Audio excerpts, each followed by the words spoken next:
collègues, afin de ne pas prendre trop de retard, puisque ce matin, nous avons une matinée chargée en travaux. Nous recevons dans la première partie de notre commission l'INC, et je remercie ces dames d'être venues, d'avoir accepté cette invitation. Madame Agnès Christine Thomas-Lacoste, qui est la directrice générale de l'INC, et Madame Patricia Fouché, qui est la responsable du service économique juridique de la documentation. Et comme vous l'avez vu dans notre ordre du jour, nous avons dans la seconde partie l'audition ouverte à la presse de Monsieur Philippe Varin. Donc, mesdames, bienvenue dans cette commission des affaires économiques.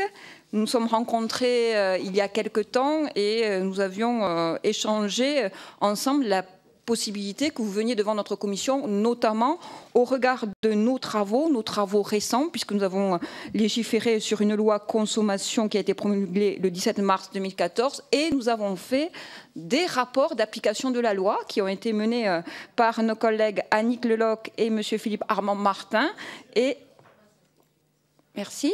Et M. Damien Abad et M.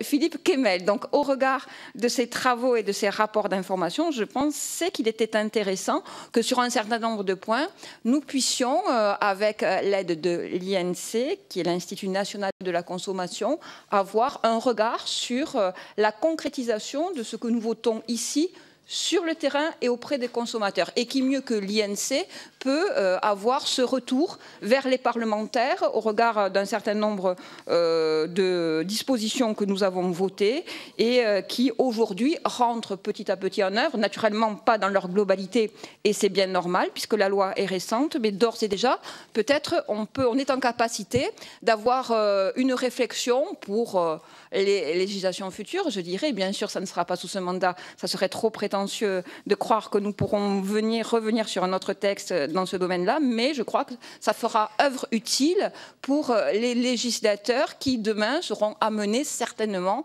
à nouveau à légiférer sur cette problématique de la consommation. Alors, je me permets rapidement de brosser un certain nombre d'axes que nous souhaiterions voir avec vous, à savoir l'action de groupe. Cette loi a mis en œuvre l'action de groupe.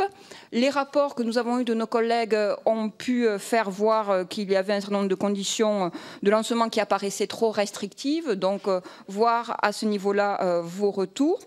Une procédure longue et contraignante également. Et la qualification des préjudices subis se heurte à certaines difficultés.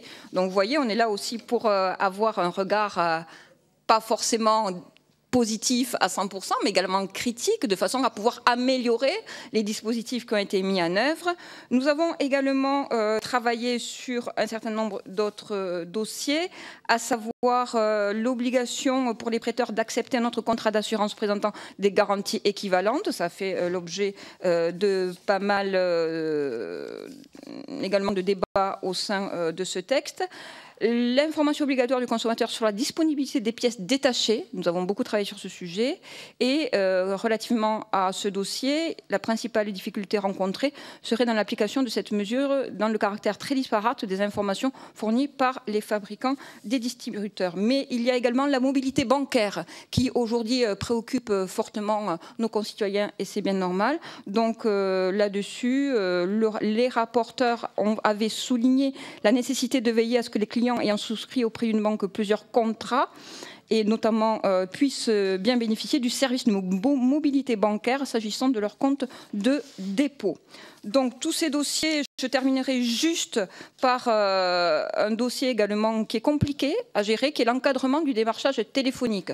Plusieurs dispositifs ont été mis en place, Pacitel, Blocktel, mais aussi avec des difficultés et parfois une non-opérabilité pratique par rapport à nos concitoyens. Donc peut-être vous auriez des pistes qui permettrait le législateur demain d'avoir des dispositifs qui permettent effectivement que ces démarchages téléphoniques n'importunent plus nos concitoyens, parce qu'on sait qu'ils sont source parfois d'excès et surtout ils sont source aussi d'un certain nombre d'atteintes, notamment d'une part à la vie privée, mais aussi sur des personnes fragilisées qui ont moins de ressources personnelles pour pouvoir répondre à ce harcèlement téléphonique.